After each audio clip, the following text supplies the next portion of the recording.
Okay, so the title I've given it is Early 1900s Novelty Postcards, the beautiful, the weird, the comic, and the ribald. And you'll notice that all my postcards, or almost all of them, are charged postage due. Surprise, surprise, for a person who collects postage due mail. So let me tell you a little bit about how this came about, because in some ways this was an accidental collection. About a year ago, just a bit more than a year ago, I found a auction online of novelty postcards, and the auctioneer was Baldwin's, which is now part of Stanley Gibbons, but I didn't know it at the time. And I don't collect postcards themselves. I collect postal history, including postage due. And I've got an exhibit of underpaid postcards, which I'm quite proud of. But I thought it would get enhanced a little bit if I added a few more novelty postcards. So I looked at this auction, and I found that they had in that auction a lot of aluminium. It was England, remember? So it's aluminium in England. Aluminium postcards that actually had been through the mail and had been charged postage due. Now, I've seen aluminium postcards before, but I hadn't seen any others that had actually been through the mail. Most of it just sort of mint items around. So I wanted those to add to my exhibit. And looking through the auction catalogue, there were a number of other postcards which were interesting, but they weren't must-have things. So I put in a healthy bid on the aluminium postcards, and I looked at the other auction lots, and I saw that they were all had estimates of £15, not a huge amount of money, and they all had reserves of £5, which is really quite sort of low, seeing as each lot was at least 2 postcards. So I went through and I said, well, this one's interesting. I'll bid in this one at the reserve bid. And I bid this other one at the reserve bid. And I ended up bidding on about 19 of them, the lots, at the reserve bid. I expected that I'd get 1 or 2 if I was lucky. In actual fact, I got all 19. I don't think anybody else knew this auction was being held. And I got almost everything at the reserve bid. And I went into London and picked them up from Baldwin's, which is in the premises of Stanley Gibbons, which gave me an opportunity to visit Stanley Gibbons' premises on the Strand, which, although I lived in England, I'd never been to before. But anyway, when I came back, I sorted some of them out, and they're interesting. And I ended up doing a presentation on them to the retirement home where I currently live. So I did a presentation, and this is the presentation I put together for that purpose. So it's really a presentation, not so much for philatelists as it is for people who are just interested in old things. And the people in my retirement home could be described, though I don't think they'd be pleased to be described as old things themselves. But anyway, so it's somewhat accidental that I ended up with this collection, but it's interesting. So let's go on from there. Well, the first thing I do is I introduce a little bit of background information about postcards. They were introduced in 1869 in Austria, and Germany was very close behind, and it was a cheap way to send a short message. It was really their version of what we would call text messaging, just a short message that's sent for a very little money, and it became very popular, and it spread to other countries quite fast. And on the 1st of October 1870, postcards were introduced in Britain. But they weren't all that exciting. They were sold in post offices, always with a halfpenny pre-printed stamp, because that was the postcard rate within Britain. And you couldn't do anything with them. So on the left, I've got an early underpaid one. This has got a halfpenny postcard rate paid for internal British mail, and it was a halfpenny short on the 1 penny rate to Germany. which converted to 10 pfennigs. But anyway, these postcards are not really that interesting. But quite soon, by 1887, some enterprising people, particularly in Europe, had started to print pictures on the back of post office postcards. But they had to leave a space for the message because they weren't allowed to put anything on the front, on the stamp side. So what we've got here is an 1887 internal Austrian postcard to Britain. It's paid the Austrian internal postcard rate, and in England it was charged a penny halfpenny postage due. I think it was only sent to England because it was anyway, it was charged a penny halfpenny postage due, which you could see on that. And it's got a picture of the colonnade in Carlsbad, which is, I think, in the Czech Republic now. And it was written by a visitor who was taking the waters. So that was the situation for quite a long time. And then in the late 1990s and early 1900s, there was a craze for collecting picture postcards, big postcards. Some people refer to it as the golden age of postcards. It was a worldwide craze for sending and collecting picture postcards.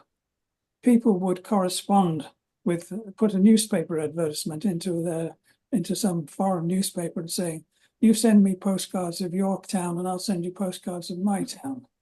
And enormous numbers of postcards were sent. This is data from the British Post Office archives. In 1900, there were 400 million postcards in Britain. By 1909, it was 860 million. And if you could divide that by the number of people who were living in England at that time, it's 20 per person to year. That's man, woman, and child, some of whom maybe couldn't even read. But anyway, there were enormous numbers, and but the postcards still had to meet post office specifications on the material, size, and thickness. Nothing could be attached except an address label initially. And there couldn't be anything on the side with the stamp other than the address. So that was relaxed as time went on. But these postcard collectors were absolutely determined to stretch the limits of what could be a postcard. And there were numerous versions of novelty postcards, many of which breached the regulations and were charged postage due. So here's one way you could breach the regulations. You could have a postcard that was too small. This was too small to be considered a postcard, and you'll notice that it's headed book postcard because, in fact, it could be sent for a halfpenny as a book post item, as long as it didn't have a big message on it. And for the halfpenny rate, you could send 5 words or less of conventional greeting, is what it says in the post office things. So this one, with the nice picture of the 4 kittens, says, Mabel with love, hoping to hear from you soon. If you count that up, I think it's 8 or 9 words. 1, 2, 3, 4. It's about 8 or 9 words, which is more than the allowed 5 words. So, of course, it wasn't allowed at the book post rate. It was considered an underpaid letter because this is within Britain. The letter rate's a penny.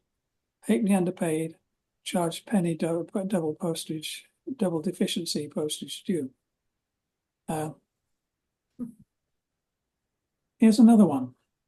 But this illustrates something that is quite nice in their novelty postcards, and that is that they often depict actresses or opera singers, women in very glamorous clothing. And sometimes it's fun to figure out who the actress is and what her history is. Now this one, which is also too small, is a picture of actress Natalina Cavalieri. And you can find her on the internet. She was an Italian dramatic soprano actress who lived from 1874 to 1944. She sang in opera houses in many countries, including France, Russia, and the United States. The Russian prince fell in love with her, Prince Alexander Bariantinsky, and wanted to marry her. But Tsar Nicholas II would not allow it. So anyway, another wrinkle on this is that they obviously knew about the restriction on writing on these small postcards, so they tried to defeat it. And if you look on the left-hand side, you can see that there's writing in the white margin. And if you can see the bottom of your screen, you can probably see that enlarged quite a bit. And what it says is, do you like this card? We find something I can't make out. We find just as much as ever love from. So they tried to disguise the fact that they'd written a message by writing it in the border of the picture, which is kind of a bit unusual.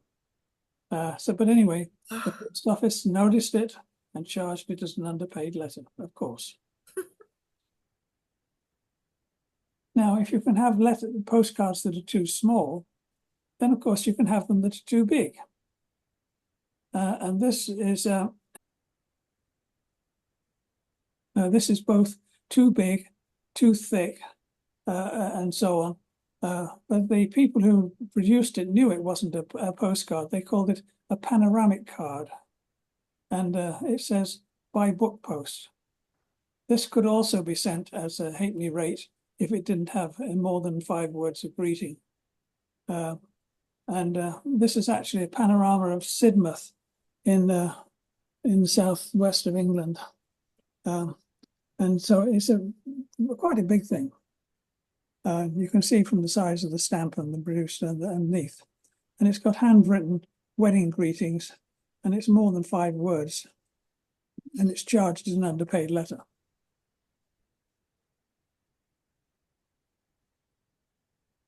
Another way you can have a card that is too big is to have one that's folded in 2. This one, there's a fold down the middle. It's a panorama of St. Petersburg. It's got a very long message written on it. And it was folded in 2 before mailing.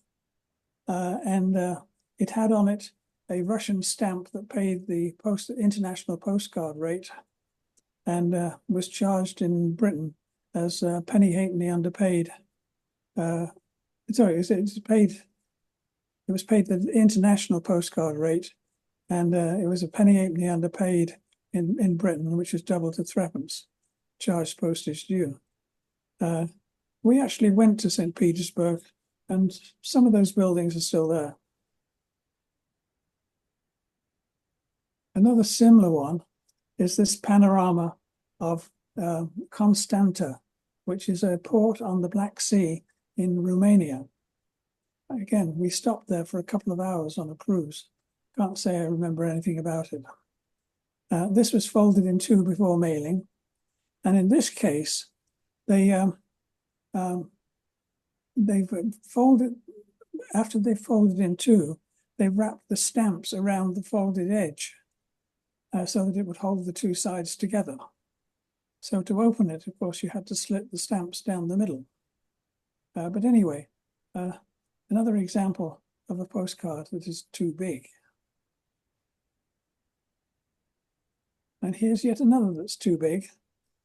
But this is folded the other way. It's folded on the long side. And I'm rather pleased with this one. It's from Noumea in New Caledonia, which is a rather unusual place for it to originate. And I think it's a genuine greetings, genuine card rather than a philatelic one, because the message says, I'm sending some cards from New Caledonia, being at this time in Noumea with Jean on account of her health. So the person who wrote it was touring the South Pacific for his wife's health, but took the opportunity to mail a few postcards. I don't understand this one because the 5 cents is the 5 centimes is the right for a postcard rate. But if you fold this on the long side, and you can see the address side there, then the stamps would be completely hidden. So how they managed to, it couldn't have been folded at the time that it was mailed, because otherwise they couldn't have put the stamps on and cancelled them.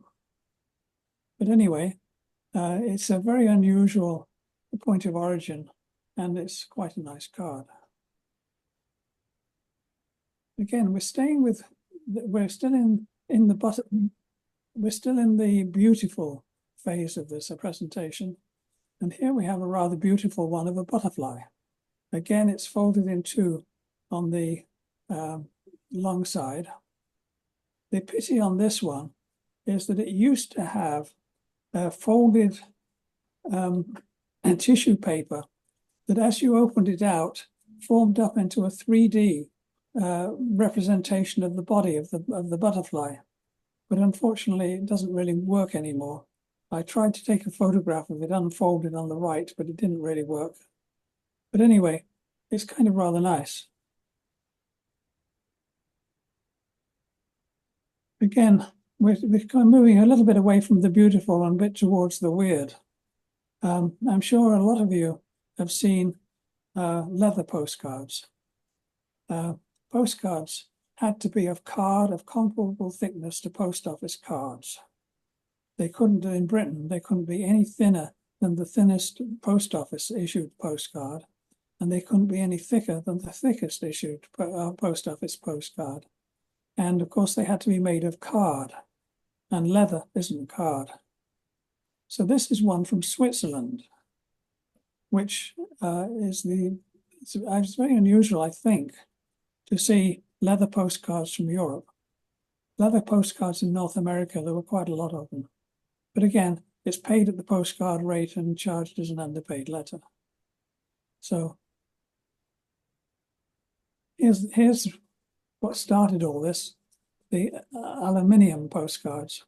You notice I call it aluminium because this is Britain, and in Britain it's aluminium and not aluminum.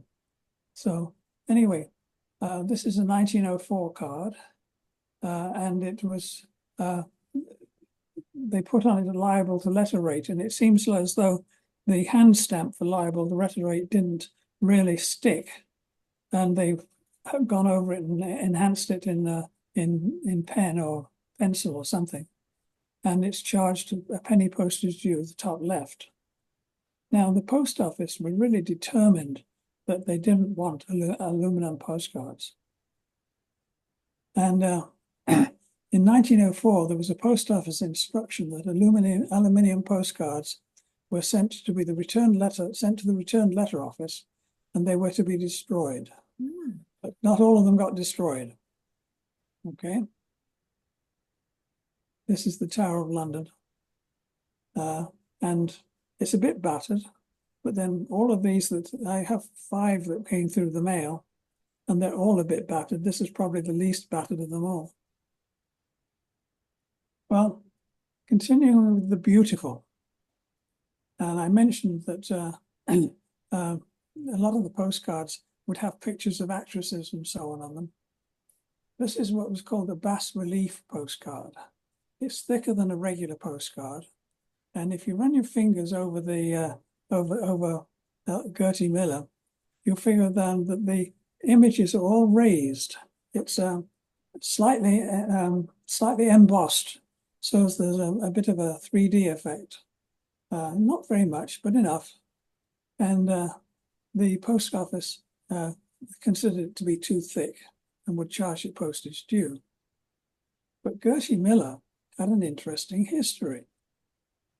She was born in 1879, and her parents were mill workers in Yorkshire. And she started as some kind of performer on the musical comedy stages of the Yorkshire mill towns. And she came to London, and was successful as a musical comedy actress in London. She married the composer of many of her songs, and she had a rather unfortunate incident in that there was a German nobleman called Baron Holzhausen, who became infatuated with her. And he managed to get himself into her boudoir She wasn't there at the time. And he shot himself and he died. Very sad.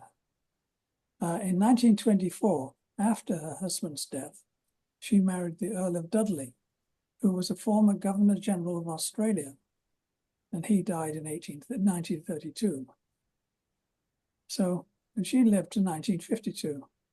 So Lady Dudley lived on another 20 years as Lady Dudley, having, rather than the Gertie Miller from the mill towns of Yorkshire. So Lady Dudley died, leaving an estate of £52,354. So I like to look upon this as being a rags to riches story. Okay. Well, here's another one. This is Cora Brown Potter, who had been born into the Urquhart family in New York. And the Urquhart family in New York was one of the wealthiest families. They were upper crust New York society. And at 18, she married James Brown Potter, who was also from the upper crust of the New York society, and they had one child. In 1886, she visited in the United Kingdom, and she took to the idea that she wanted an acting career, and she stayed.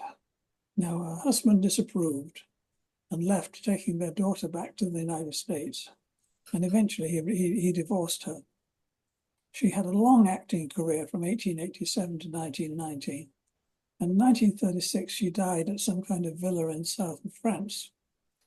Now, I don't think she died poor, but I'm pretty darn sure that when she died, she has less money than when she was born. So while the previous one was rags to riches, this one could be thought of as being riches to rags. Now, here's another common cause of cards being treated as letters, and that's glitter. And I think many of you will have seen glitter postcards. There's lots of them around. The glitter was glass particles. In this case, it's embedded into the folds of the dress. Now, the post office did not allow glitter postcards at the postcard rate. Now, if you can imagine it, if you spend all day sorting these things, shuffling them around, okay, then these glitter postcards would play heck with your hands. And the post office disliked them intensely because it irritated the hands of the post office sorters. So they were all charged as underpaid letters. The N penny hand stamp on the postcard is actually an underpaid mark of the Northern District in London. Anyway, the postcard is of an Edwardian showgirl called Julie Mackay, and I haven't been able to find anything about her history. I haven't found about any lovelorn gentleman who killed in their tragic plight to plead for her love and so on. And I don't know what her story is. But anyway, it's Julie Mackay. Now, moving on to other things that could be attached to postcards. This is a piece of real heather under a piece of cellophane attached to the front of a card. And of course, that contravened the post office regulations that you couldn't attach anything to a card. It's got a Glasgow tax mark on it. That's the T15GW. And it was charged as penny halfpenny underpaid on the twopence halfpenny letter rate to the United States. And the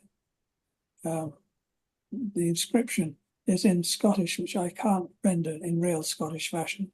If any of you are good at a Scottish accent, you could try it for me. Anyway, it's to the United States, and it was charged as an underpaid letter. Now, this is also something I've had this for quite a while actually, but this has got a piece of felt stuck on the front of the postcard in the shape of the teddy bear, and it also has a piece of ribbon for the ribbon around the neck. And the inscription is, "Here's something to love and something to tease, something to cuddle and something to squeeze. Someone who'll stick through storm and fair, a dear little cute little brown teddy bear." It's 1909. It's charged as an underpaid letter. It's interesting that this is quite early for the term teddy bear. because the term teddy bear was created with reference to Teddy Roosevelt, the American president in the early 1900s. And there's a story told that he was on a hunting trip and he hadn't been able to kill a bear. So some of his aides managed to capture a bear and tied it to a tree and said to Roosevelt, "Now here's one you can get." And he refused to shoot the bear because he said it wasn't sportsmanlike. So anyway, that's the story about how the name teddy bear started. He was the Teddy of teddy bear, Teddy Roosevelt. Oh. Okay, other things you could stick to postcards that you weren't allowed to were charity seals. This is a postcard from Sweden.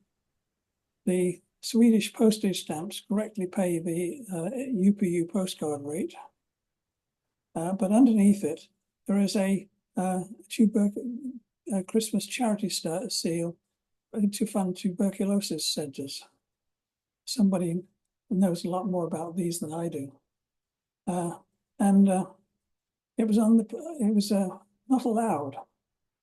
And in this case, the post office Grinch has charged it as an underpaid letter. But I'll point out that this isn't an English Grinch, this is a Swedish Grinch, because the 12.5 cent marking is a postage due marking of Sweden.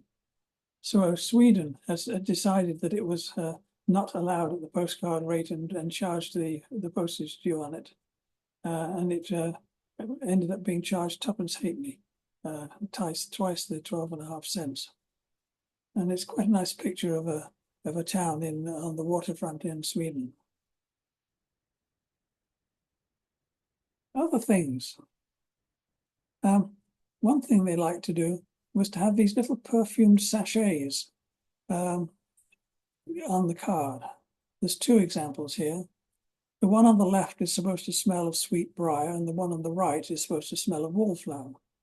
Now, I'm afraid they're both a bit battered, and quite frankly, unless my nose is deficient, and it probably is, I can't detect any real smell from it nowadays. But again, it fell afoul of the idea that you couldn't fix things to postcards. So again, both of these are charged as underpaid letter. No, the top one's charged as an underpaid letter. The bottom one seems to have gone through at the halfpenny rate without being charged. So, for perfumed ones. But I can beat that. This is a perfumed postcard where the whole of the picture size is covered with perfumed fabric. The fabric is still there. It's a little bit the worse for wear, but surprisingly, after 120 years, you can still smell the perfume.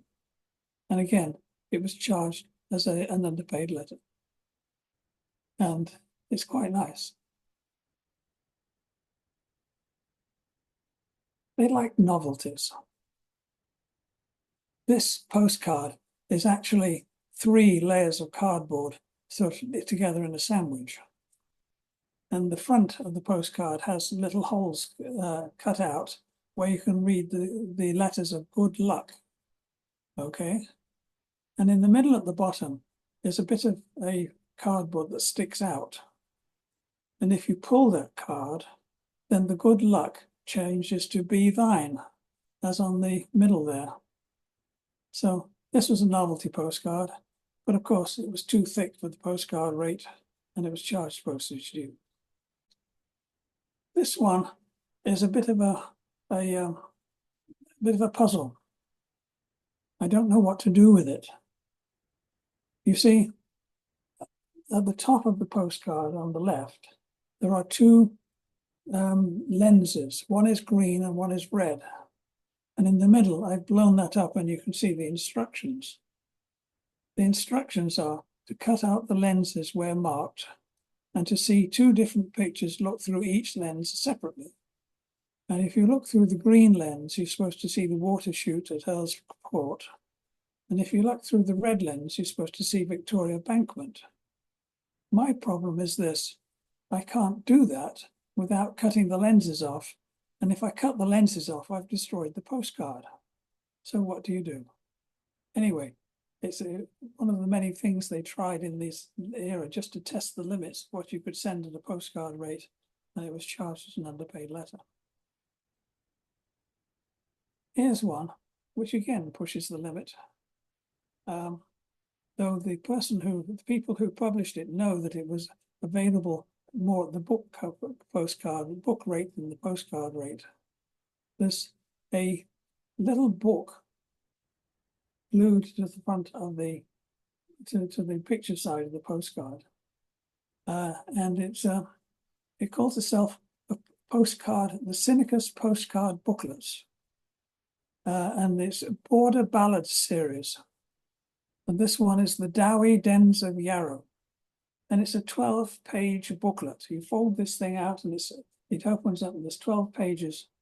I've just illustrated 2 pages with illustrations, but it's quite a long narrative poem in a language that I barely understand, or I don't understand, because it's a dialect that is only spoken on the border of Scotland and England. I've talked to people who are Scottish and knows the Scottish dialects pretty well, and they can't make head or tail of it either. So it's 12 pages, and it all could be sent for a halfpenny if they only put 5 words of greeting on. Otherwise, it had to go as a letter. Oops. Now, this is one where the post office made a mistake. This, like the other one, has something glued on the picture side. In this case, it's a small envelope with an additional card inside the envelope. You can see on the right-hand side. And it's from Uruguay. And at the top left, it says contrary to regulations. But you'll notice that that is crossed out. And the reason it's crossed out is that it was incorrect.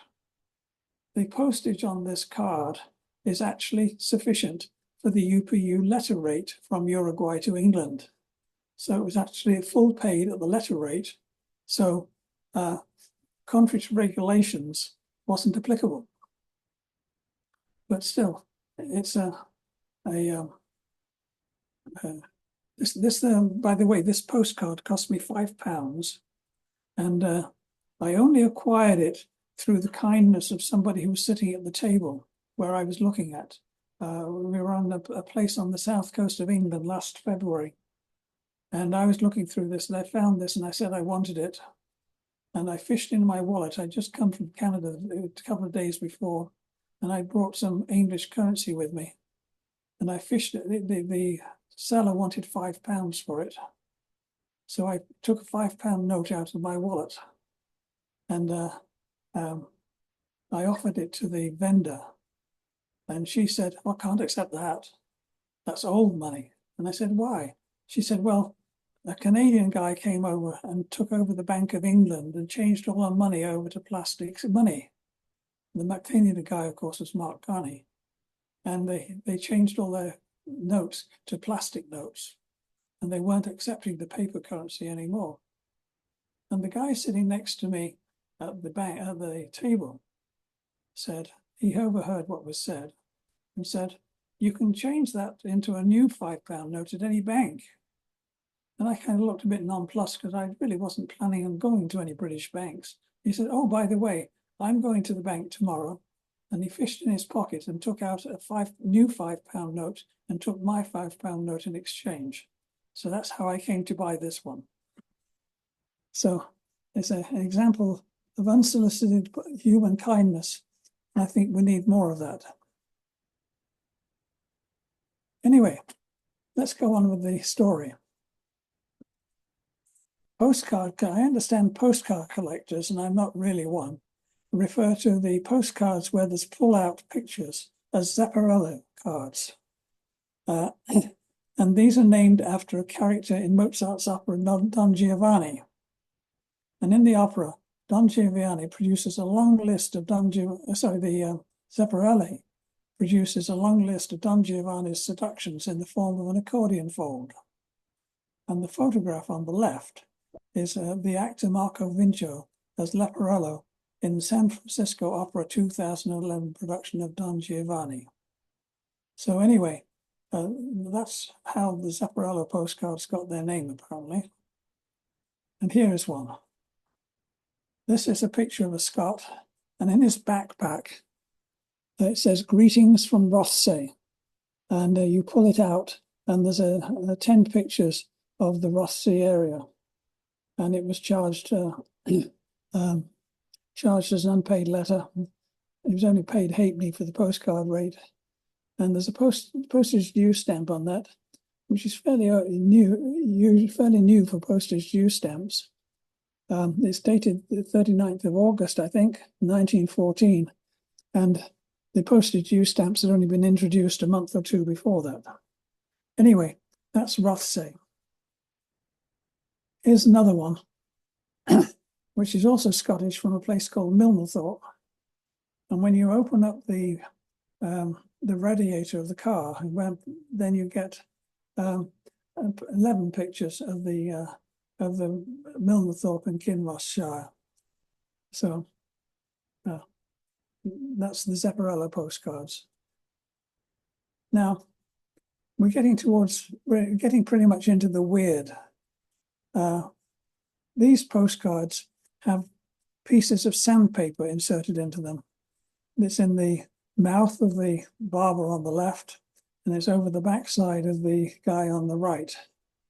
And the one on the left says, "A striking card from Hastings."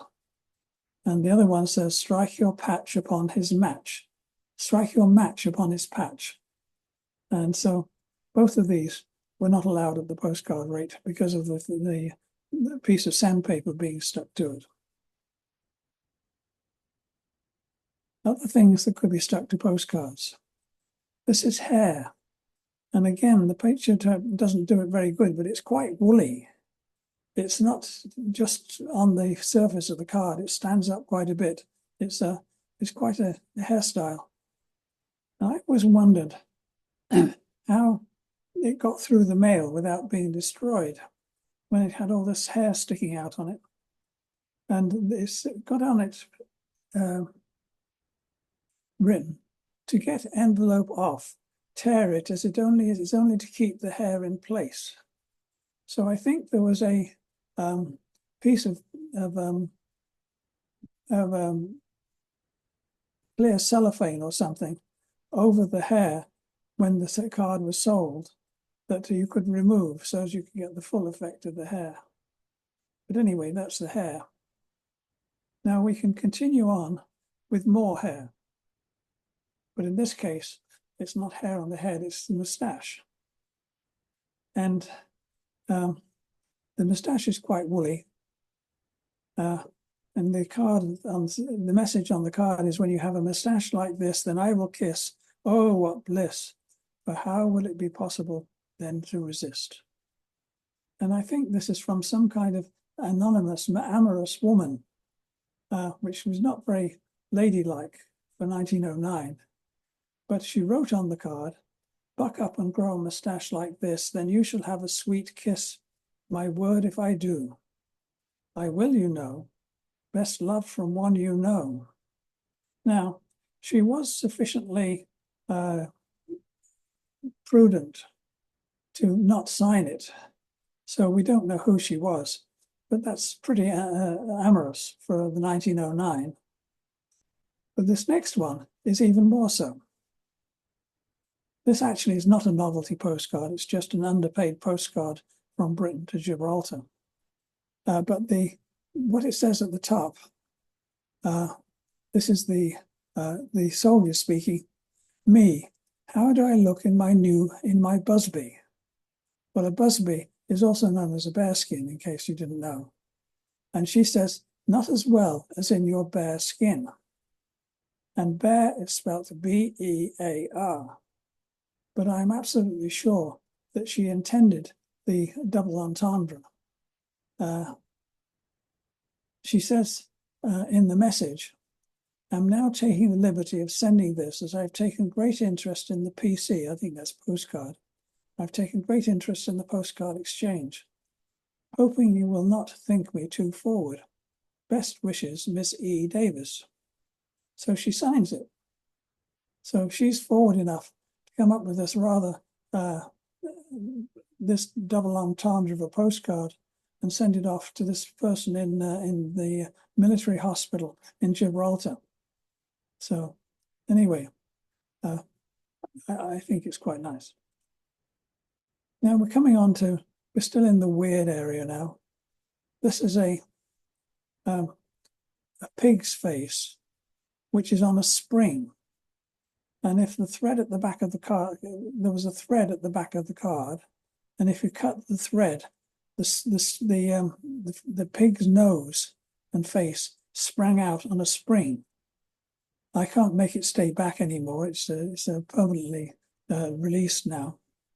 And the instruction at the bottom is, kiss me. Well, no, thank you. That doesn't look very enticing. While we're talking about animals, I've got a limerick which I was going to use at this point, which you may or may not know. There was a young girl of Madras who had a most beautiful ass, but not as you think, firm, round, and pink, but grey with long ears and eats grass. So we'll look at some postcards of asses that are grey with long ears. Okay, and this is one I really like. I've seen more than one of these. It's the donkey barometer. Who needs a weatherman when you've got a donkey barometer? And there's a piece of wool fixed at the back of the donkey like a tail. And the instructions are, and I've transcribed them. If tail dry, fine. If tail wet, rain. If tail moving, windy. If tail moving quickly, stormy. If tail invisible, fog. If tail frozen, cold. If tail falls off, earthquake. So when you've got a donkey barometer like that, who needs a weatherman? So again, charged as an underpaid letter. And we're staying with the donkey theme. This is the three asses. You'll notice that the way this picture is set up, this card is set up, you've got a donkey on the left and you've got a donkey on the right, and they're both looking at a circular shape in the middle.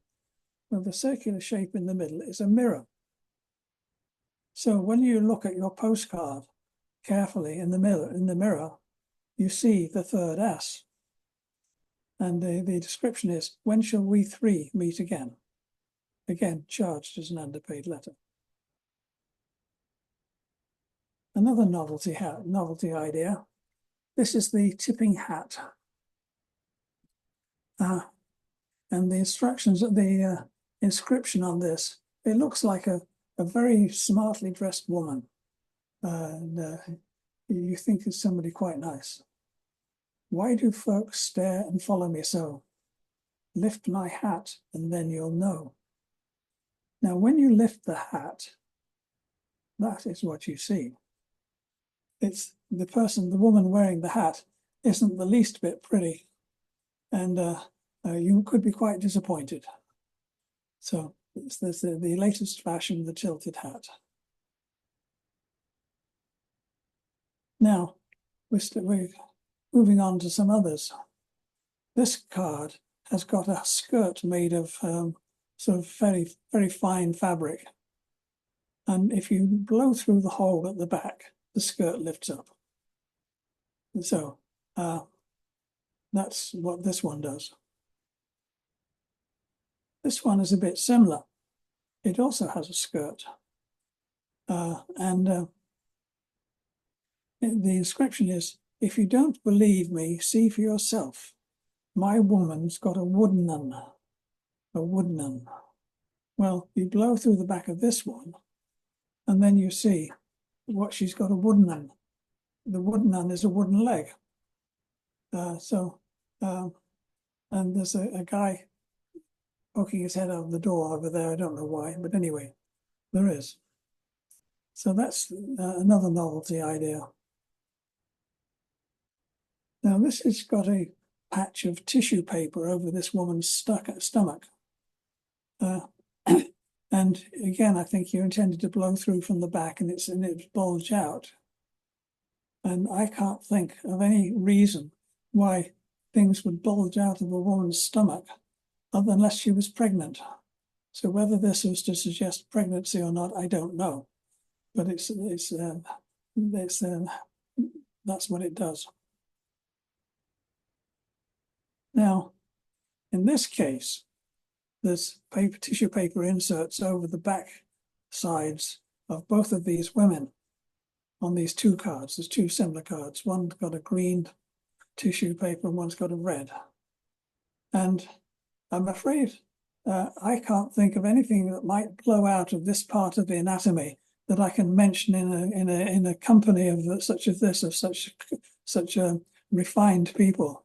So we can hazard a guess as to what might blow out. But anyway, it was contrary to regulations and charged postage due. Now, up on the front, I have used this postcard on my title page and so on. You think you're looking at a woman in a bathtub, and you think you can see her knees. But the front of the bathtub folds down.